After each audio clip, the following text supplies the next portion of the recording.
Aunque nuestro objetivo, no solamente en estos días de retiro, sino nuestro objetivo como católicos, es conocer a Jesús, y eso es lo que nos importa, y ahí es donde tenemos que tener puesta toda la atención, también es necesario, precisamente para conocerle bien y quitar, sobre todo, algunas dudas que nos vienen desde fuera y que a veces nos cuestionan, es necesario conocer algo del instrumento que nos permite conocer a Jesús, es decir, de los 4 evangelios. Vamos a dedicar dos meditaciones, la de esta mañana y la de esta tarde, la primera de esta tarde, a profundizar un poco sobre esto, porque creo, repito, que es importante, es un poco de cultura bíblica y después nos va a permitir acercarnos a la figura de Jesús, no solamente de lleno y con profundidad, sino también con tranquilidad. Lo primero que hay que cuestionarse o preguntarse es si los evangelios son o no son fiables. Esto es lo primero. La fiabilidad de los evangelios. Lo que yo leo en el evangelio, lo que me narran sobre Jesús, nacimiento, vida, enseñanzas, muerte, resurrección, ¿eso es un mito, una leyenda, una invención, o es algo que de verdad ocurrió? Y hay que empezar diciendo que los evangelios no son libros históricos, pero que lo que cuentan sí es histórico. Parece un contrasentido. Un libro histórico sobre Jesús, que pudiéramos escribir sobre un contemporáneo nuestro, tendría necesariamente que entrar en muchos detalles pormenorizados de su vida. Los evangelios omiten infinidad de cosas. Por ejemplo, omiten toda la cuestión de la etapa en Nazaret. O sea, un personaje del cual, desde la huida a Egipto hasta el bautismo en el Jordán, pongamos, no digo 30 años, porque ella fue a Egipto y ya tenía unos meses o muy pocos años, pongamos 28 años de su vida. No se sabe nada más que la escena de la adolescencia, cuando el adolescente de 13 años se, entre comillas, rebela contra sus padres. Un libro histórico eso no lo podría hacer. Es impensable que eso lo haga un libro histórico. Y así muchas otras cosas. Hay lagunas en el Evangelio, lagunas de tipo temporal, que un libro histórico no lo haría. Ningún historiador, ni antiguo ni presente, haría esto. En cambio, lo que sí se cuenta, eso sí es histórico. Es decir, sí es verdadero. No es un libro histórico porque no tenían ese objetivo. Es un libro que tiene como misión proclamar un mensaje histórico, verdadero, auténtico, y proclamar, además, lo relacionado, lo esencial relacionado con el portador, el proclamador de ese mensaje, que es Jesucristo. Creo que esto tiene que ser nuestro punto de vista, y porque eso es la realidad. ¿Por qué sabemos esto? ¿Por qué podemos decir que lo que cuenta el Evangelio, los Evangelios, es histórico? Voy a dar ahora una serie de criterios de lo que llaman el método histórico-crítico, con el que se ha estudiado hasta el último detalle los Evangelios. Pero hay un criterio decisivo, fundamental. Los evangelistas murieron, los apóstoles murieron, por testificar la autenticidad, la veracidad, la historicidad de lo que contaron. Y nadie inventa una mentira para terminar perseguido y martirizado. Este es el criterio fundamental. Más allá de si había o no había grabadora, de si había o no había cámara de vídeo, de por qué se tiene que considerar esto verdadero si no teníamos un filmador, que si hubiera habido incluso un historiador con un papiro o con una pizarra que hubiera estado al lado de Jesús, un escriba tomando notas, también podía o bien haberse equivocado o bien haberlo escrito deliberadamente mal, y no digamos las grabadoras o los vídeos, ya sabemos que son muy fácilmente manipulables. Por lo tanto, la verdadera prueba de que podemos fiarnos de que todo lo que dice el Evangelio es histórico, es verdadero, es que aquel que lo cuenta muere por ello. Nadie inventa una mentira para perjudicarse a sí mismo. Las mentiras se inventan o para hacer un negocio, o para evitar que te caiga encima un castigo debido a algo que has hecho mal. Entonces dices, yo no he sido, y o bien lo dejas en el aire o bien desvías la atención hacia otro echándole a otro inocente la culpa. Pero nadie inventa una mentira para que a continuación te lleven a la tortura.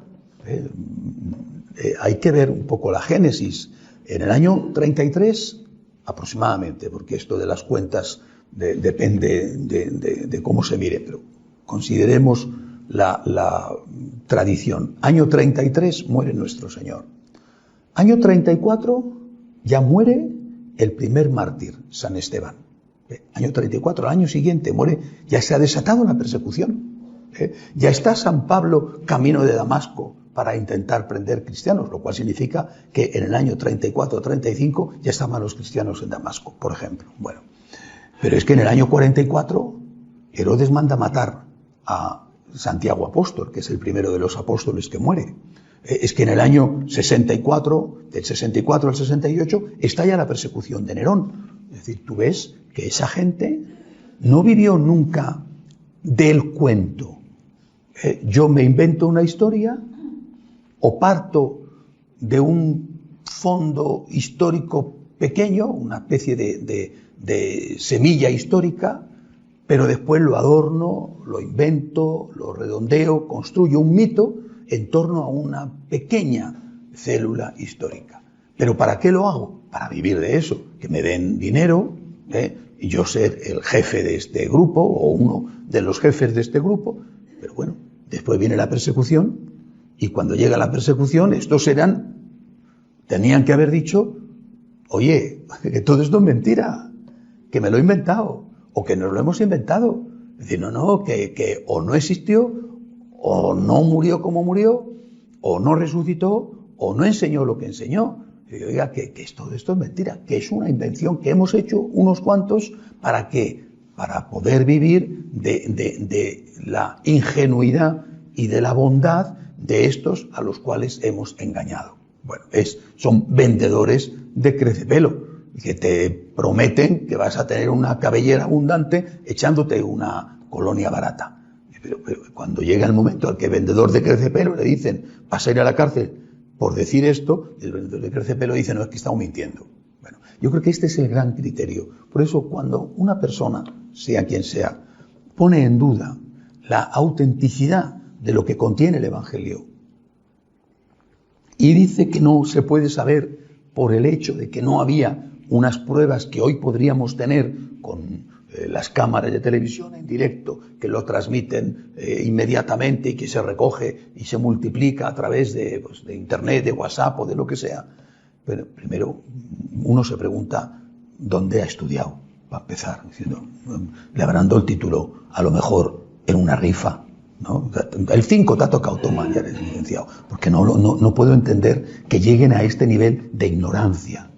Pero es que además de eso, oiga, es que usted está despreciando y ofendiendo, por lo tanto, a las personas que dieron su vida. Es decir, que todos ellos murieron mártires, todos ellos sufrieron persecución y ninguno se retractó. Ninguno dijo, es mentira, no lo hemos inventado, sino que todos ellos aceptaron morir antes que renunciar a la transmisión del mensaje del cual ellos habían sido testigos directos.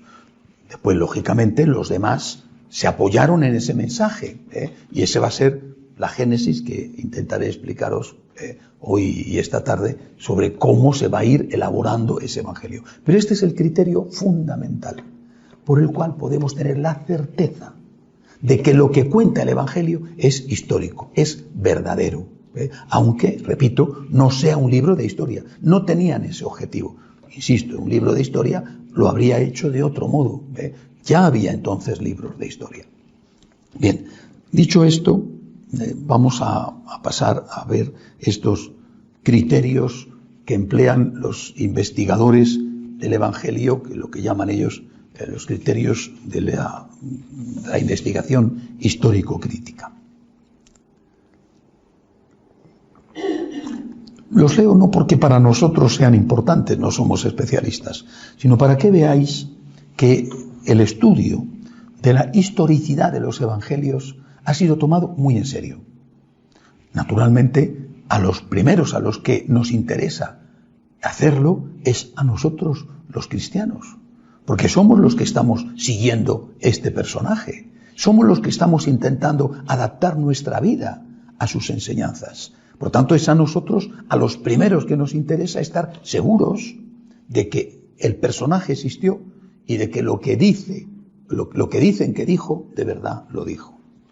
Los criterios que utilizan, por lo menos la mayoría de los investigadores de la Biblia. Primero, es preferible partir de las tradiciones evangélicas más primitivas posibles, puesto que en ellas se encuentra menos elaboración de posteriores redactores. Todo esto va a ser luego importante a la hora de estudiar cuál fue el primer evangelio escrito.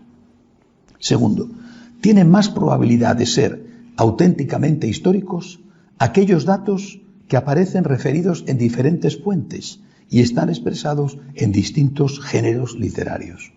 Es decir, si el milagro de la multiplicación de los panes y los peces, si la parábola del hijo pródigo, si la muerte de nuestro Señor y su resurrección aparece en uno de los cuatro evangélicos, eso no significa que eso sea falso, pero si aparecen los cuatro, hay más probabilidades de que efectivamente eso sea histórico. Eso no significa que en uno sea falso. Lo veremos después cuando estudiemos el origen, el por qué se han escrito cuatro evangelios. Tercero, es muy importante el criterio de discontinuidad. Una palabra o un hecho relatado es históricamente auténtico, dicen los historiadores, cuando no se puede referir a costumbres, enseñanzas o intereses de la comunidad cristiana o judía de su tiempo. Por ejemplo, es históricamente cierto que el Señor le dice a San Pedro: apártate de mí, Satanás, que me haces tropezar. Y dice, ¿por qué? Porque San Pedro era el jefe de la iglesia.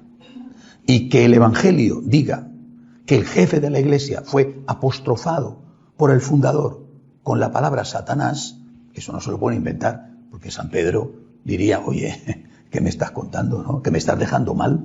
¿No? Y el otro diría, yo no te estoy dejando mal, fue Jesús el que te dejó mal, yo lo tengo que contar tal como ocurrió. Pero desde luego no te lo vas a inventar, ¿no? Porque el primero que diría, oiga, esto no se puede contar, el jefe tiene que ser siempre mitificado, ¿no? O por lo menos tiene que ser siempre presentado como impecable, ¿no? Sino como un Dios casi, ¿no?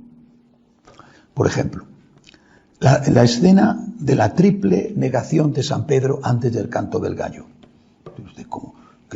San Pedro queda fatal en este caso. Bueno, y sin embargo, lo cuentan los evangelistas. Otro ejemplo es el de Jesús curando en sábado. ¿Es histórico que Jesús curaba en sábado? Sí, ¿por qué? Porque no podían hacer los judíos nada en sábado. Y por lo tanto, si Jesús va en contra, en alguno de sus actos, de lo que era lo normal, esto es señal de que no se lo han inventado, porque puestos a inventarse, no se inventan algo que deja mal a Jesús precisamente con aquellos a los cuales va dirigido el mensaje, que el primer receptor del mensaje era el pueblo judío. Más ejemplos.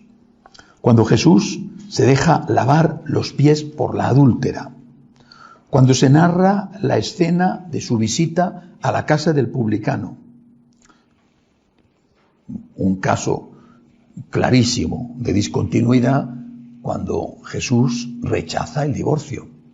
El que se separa de su mujer y se casa con otra, comete adulterio contra la primera.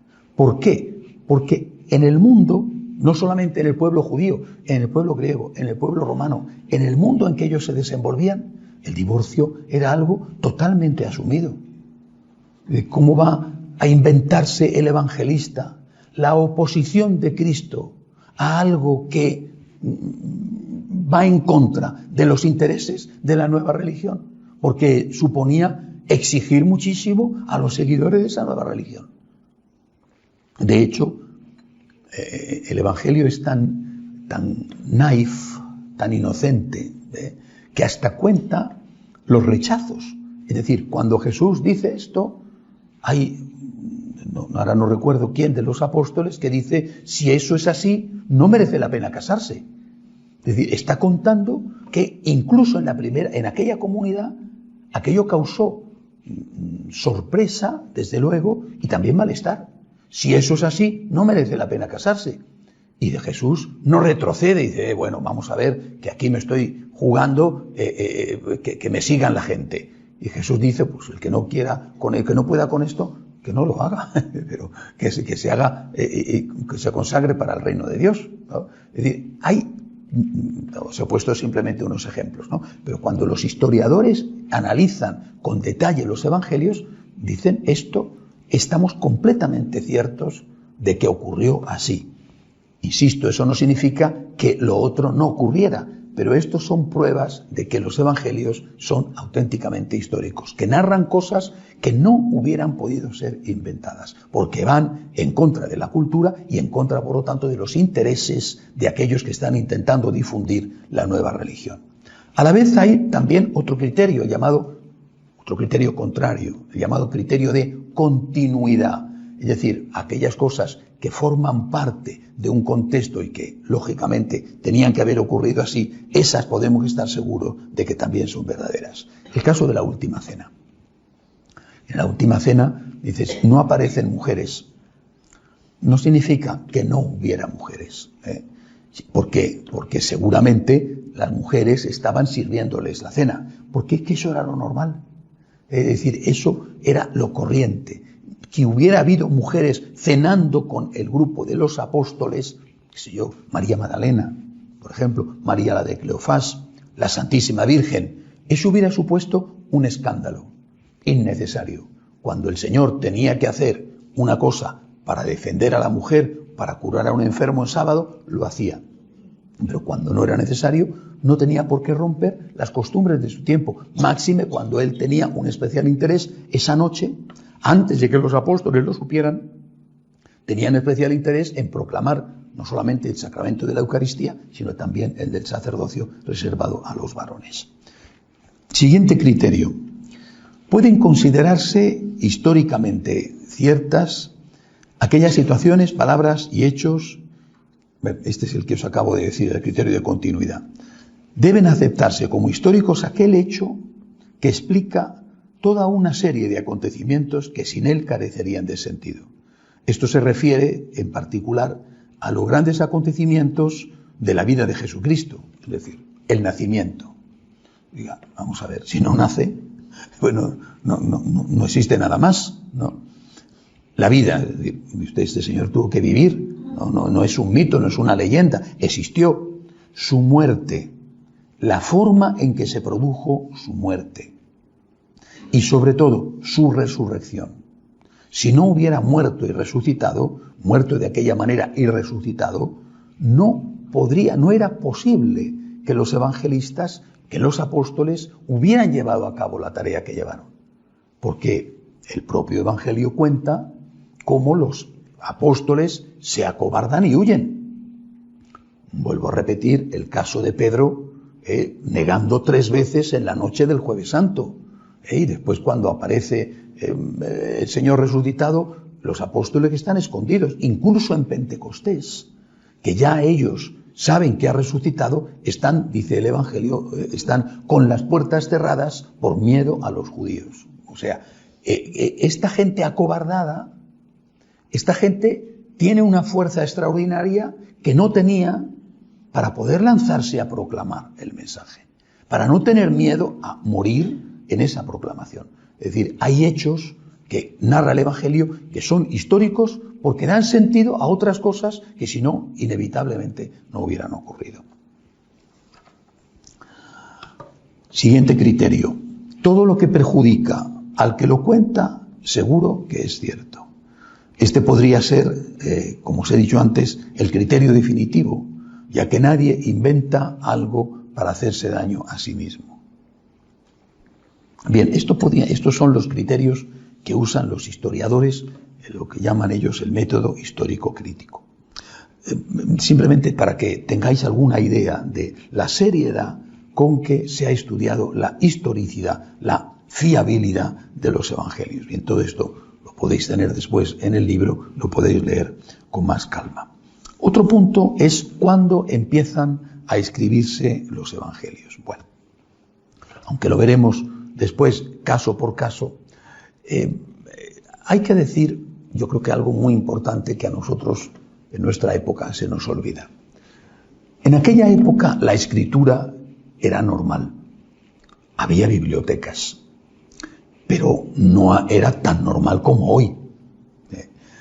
No se había inventado la imprenta, por cierto, se inventa en el 1500 y pico, inicio del siglo XVI. O sea, había el papiro, había el pergamino, pero la pizarra, bueno, pero no era el uso que hoy le damos, no era lo frecuente que hoy lo tenemos, ¿no?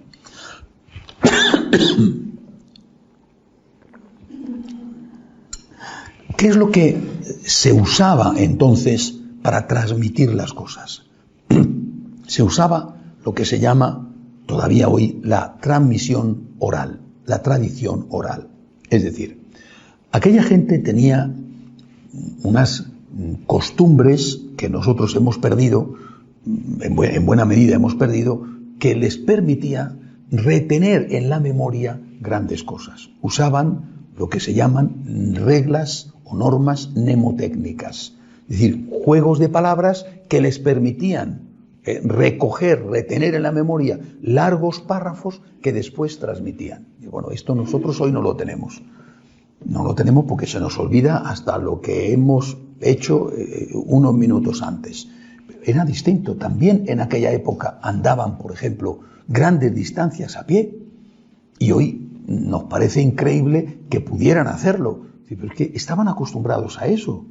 Recordad la carrera de aquel soldado espartano en la batalla de Maratón para llegar a avisar a Atenas de que los persas estaban en camino y habían pasado las Termópilas. Es decir, ¿cómo pudieron correr tanto?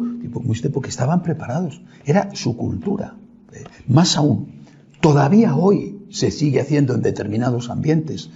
Seguramente habréis visto alguna vez en la televisión alguna escena de una escuela, una madraza, una escuela musulmana. Y ahí habréis visto los niños o los adolescentes que están repitiendo el Corán. Perdón.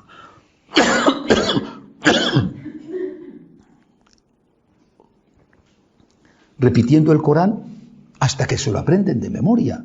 Es decir, memorizan y usan trucos, reglas mnemotécnicas para memorizar. Esto era lo corriente. No eran contadores de cuentos o contadores de leyendas.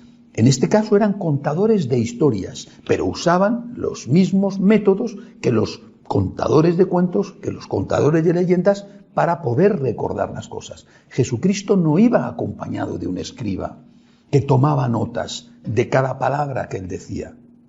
Iba acompañado de muchos discípulos que escuchaban y absorbían como si fuera una esponja aquellas cosas que el Señor decía y que después empezaron, cuando el Señor faltó, sobre todo, repito, después de la resurrección, que es cuando se dan cuenta de verdad de quién era Jesucristo. Hasta ese momento había de todo, ¿verdad?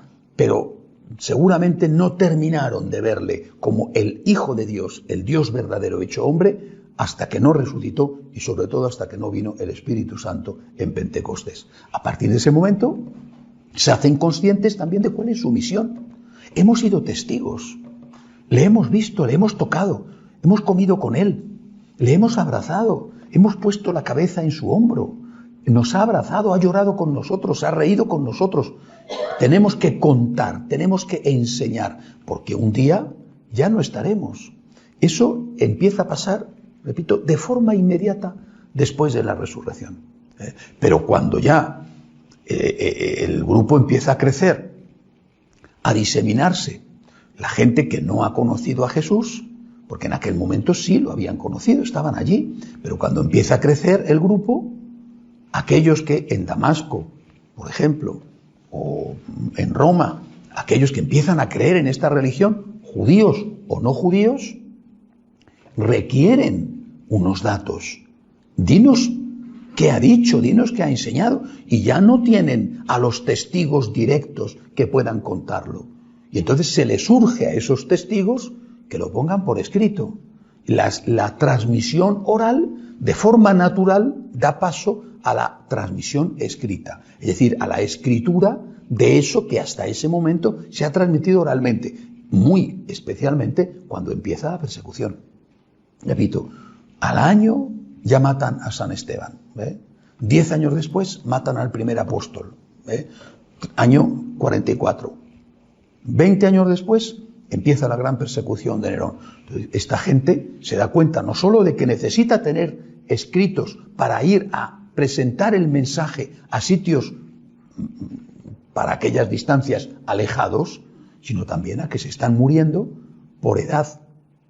En el caso de San Juan tardó mucho en morirse y fue el único que no fue martirizado, o porque los mataban aquellos que sí habían sido testigos. La transmisión oral dura más o menos 30 años, más o menos, del año 30 al año 60 aproximadamente, aunque posiblemente siguió la transmisión oral durante tiempo en muchos lugares donde no tenían acceso a los textos escritos, que no eran, repito, extraños, pero que no eran ni mucho menos tan frecuentes y que eran verdaderos artículos de lujo. Hay dos textos que quiero leer, dos citas que quiero leer.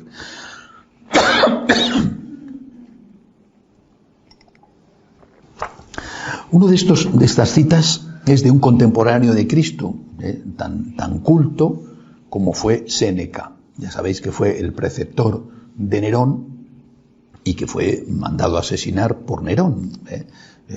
Se suicidó antes de que le mataran, es decir, le mandaba a asesinar y antes de eso él se suicidó. Séneca decía que prefería la palabra viva, que era la tradición oral, a la palabra escrita, porque era, decía él, más segura. Y en el año 130, Papías, obispo de Frigia, valoraba la tradición oral más que los textos evangélicos que ya entonces, naturalmente, se conocían. Es decir, incluso gente como Papías, un obispo, que ya tiene delante los evangelios, considera que es mejor la tradición oral que la tradición escrita. Les parecía más seguro. Naturalmente que la tradición oral corría riesgos, en esas reglas mnemotécnicas podían equivocarse, pero les parecía que era más seguro porque llegaba a todo el mundo, mientras que la tradición escrita llegaba solo a muy pocos que tenían acceso a los costosos libros que no estaban, desde luego, al alcance de la inmensa mayoría. Bien, hasta aquí lo que quería deciros esta mañana, ¿no? Pero voy ahora a leer las preguntas con respuesta que vienen en el libro, porque me parece que resumen mucho lo que os he estado contando. Primera pregunta: ¿coincide el llamado Jesús histórico con el llamado Cristo de la fe? Es decir, ¿lo que cuentan los evangelios es historia o es una invención de personas creyentes que, debido a su fe, adornaron la figura de Jesús, inventaron cosas para dejarle en un buen lugar y para que todos siguieran a este invento que ellos habían hecho? Respuesta: sí, aunque en realidad la diferencia entre ambos es ficticia, coinciden. No hay un Jesús histórico distinto al Cristo de la fe. Es cierto que los evangelios fueron escritos por personas de fe y que esa fe les hizo ver lo que había ocurrido desde una perspectiva diferente a la que tenían cuando ellos mismos participaron en el acontecimiento que narran. Pero eso no significa que esa fe distorsionara la realidad histórica del acontecimiento. Por ejemplo, el relato de la Última Cena. ¿Eran conscientes los apóstoles de lo que allí estaba pasando? Institución de la Eucaristía y del sacerdocio, cuando participaron en ello. ¿Eran conscientes cuando Judas salió para traicionar a Cristo del motivo por el que abandonaba la cena? Seguro que no. Y fue después de la venida del Espíritu Santo que entendieron lo que antes no supieron comprender en su plenitud.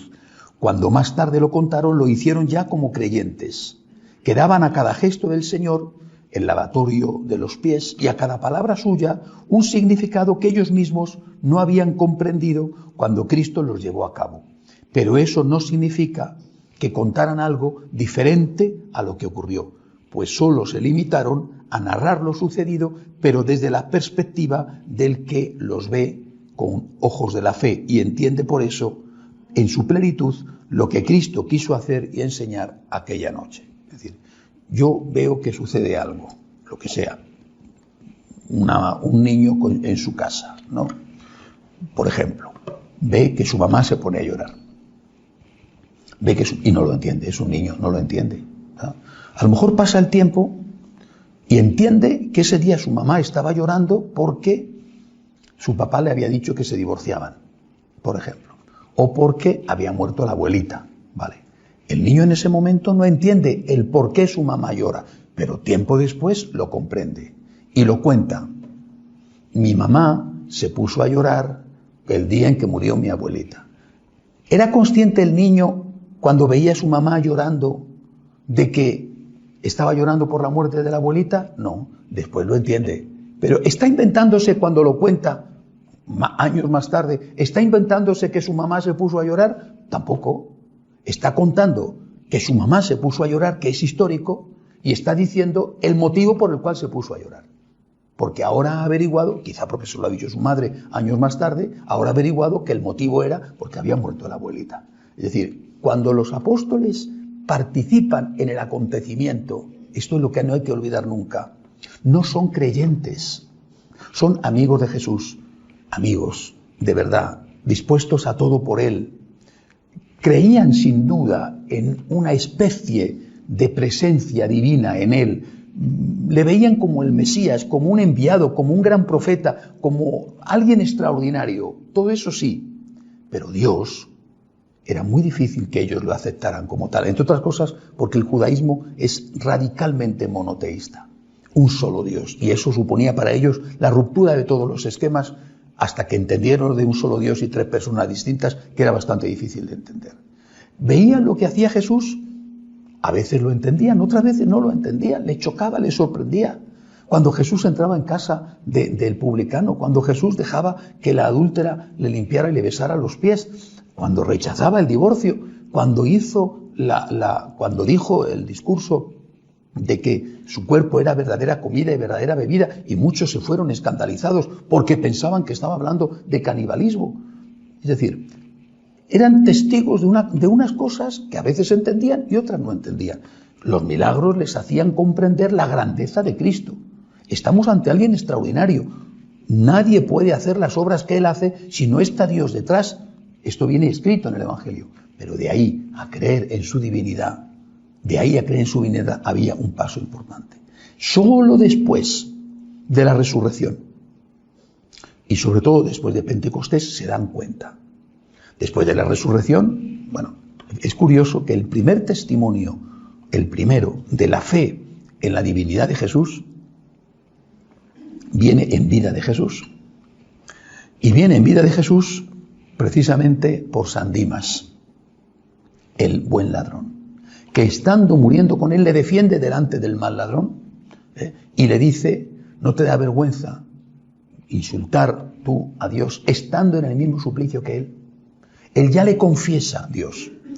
Y la primera exposición explícita de un apóstol es de Santo Tomás, cuando después de haber dudado y apareciéndose Jesús resucitado y diciéndole, ven y mete tus manos en el agujero de mis clavos, él cae de rodillas y dice por primera vez de forma explícita, Señor mío y Dios mío. Señor mío y Dios mío. Ahí empieza la fe, en la divinidad de Jesucristo. Es decir, desde ese momento vuelven a leer, a recordar, a memorizar aquello que habían visto y lo ven de otra manera. Es decir, el mensaje de alguien que habla de la parábola del hijo pródigo no es el mensaje de un maestro moral, de un Séneca, por ejemplo, de un estoico. Es el mensaje del Hijo de Dios. La multiplicación de los panes y los peces es un milagro que anuncia otra cosa. ¿Por qué, por ejemplo, en la multiplicación de los panes y los peces el evangelista cuenta un detalle que prácticamente nunca se comenta? Y es que el Señor les dice: dad a cada uno lo que quiera, que coman lo que quieran, y luego recoged los pedazos que hayan sobrado. Hombre, vamos a ver, están en el campo, están comiendo pan, se desmenuza, ¿no? Se cae al suelo. Usted, no digamos el pescado, no se van a comer las raspas, ¿no? El pan se desmenuza, en fin, ¿no? Y si comen todo lo que quieren, pues después de hartarse sobran mendrugos, sobran pedazos o sobran panes enteros. ¿Y por qué Jesús dice, y que se recoja y que nada se desperdicie? Dice Jesús, ¿por qué? Cuando Él lo dice, ellos podían pensar seguramente, qué raro, ¿no? O incluso, qué tacaño, ¿no? Pero después entienden lo que dice, que nada se desperdicie, porque está hablando de la Eucaristía. No está instituyendo ese momento la Eucaristía, pero está hablando de la Eucaristía y está diciendo y enseñándoles que las miguitas que se desprenden del pan cuando se rompe también son su cuerpo. Y que nada se tiene que desperdiciar y que tiene que ser cuidado con esmero y consumido por el sacerdote y no expulsado como si fuera pan para las gallinas. ¿Esto cuándo lo entiende la Iglesia? Después de la resurrección. Eso lo entienden ellos después de la resurrección. Por lo tanto, hay un núcleo histórico cierto, absolutamente cierto. Y después ese núcleo histórico es contado inmediatamente después en la tradición oral y 20, 30 años después en la tradición escrita, es contado por aquellos que ven ese núcleo histórico y ahora ya sí con los ojos de la fe. Pero no es un invento de creyentes. Los creyentes cuentan eso que ocurrió. Vuelvo a poneros el ejemplo del niño, de la niña. Ve a su mamá llorar, no lo entiende más tarde y cuenta no solo que su mamá lloró, sino por qué lloró su mamá, lo cual en ese momento él no lo podía saber.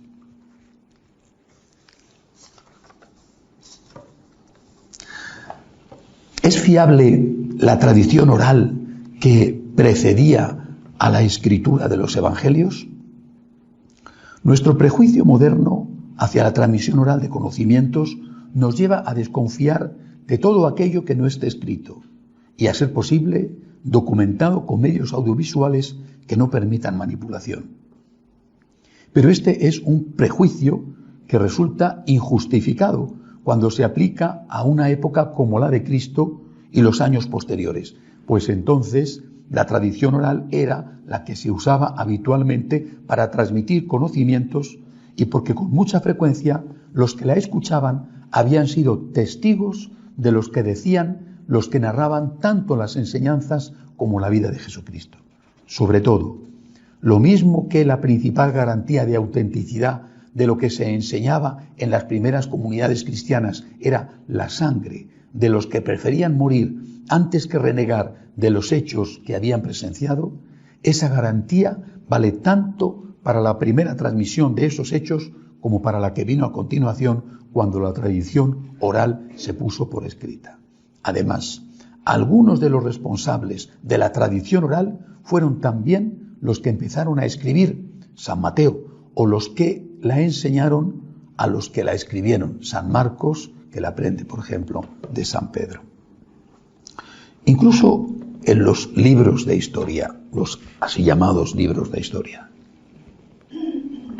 prácticamente siempre tienen un origen en una transmisión oral. O sea, es muy raro, no me refiero quizá al tiempo presente como unos medios de comunicación tan desarrollados, es muy raro que los acontecimientos tuvieran a alguien que fuera escribiéndolos en el momento en que se producían. Existió, qué sé yo, Isabel la Católica. Pero si no hay fotografías de Isabel la Católica, no, por Dios, si no hay fotografías de Isabel la Católica, ¿y si fue un mito? ¿Existió Cristóbal Colón? Pero si no hay grabaciones de Cristóbal Colón, ¿y si fue un mito? ¿Y existió Julio César, por ejemplo? Bueno, sí, Suetonio va a escribir la vida de los 12 Césares, pero ¿cuándo la escribe Suetonio? porque no vive en los de César. Él recoge tradiciones, algunas cosas son de cosecha propia, pero otras son tradiciones que le han contado. Es decir, hasta en los libros de historia se usa la tradición oral. Cuando se escribe, por ejemplo, La verdadera historia de las Indias, que es un libro que cuenta lo que está ocurriendo, aparte de que posiblemente está contado, vamos, sin duda, está contado desde la perspectiva del español y no está contado desde la perspectiva del indio. Bueno, posiblemente, vamos, seguro eso fue así, pero sin embargo está narrando unos hechos que le han llegado al historiador por una tradición oral. Y así, repito, tantísimas cosas. Es decir, si negáramos la posibilidad de aceptar cosas como históricas y verdaderas porque no han sido grabadas o recogidas en el momento en que se producía y después contrastadas con otro tipo de testigos, prácticamente nos encontraríamos con que nada de lo que consideramos hoy en día como historia puede ser verdadero. El mayor testimonio, no lo dudéis nunca, el mayor testimonio de que es verdadero esto es la sangre derramada. Eso vale más que cualquier grabación y que cualquier escrito. El mayor testimonio es que los que dijeron que esto ocurrió dieron la vida, precisamente dieron la vida por contarlo, y que podían haberse echado atrás cuando empieza la persecución y decir que todo era mentira. Pero ellos prefirieron morir y morir torturados antes que renegar de aquello que habían visto y que estaban absolutamente ciertos que había ocurrido. Hacemos un momento de oración en silencio.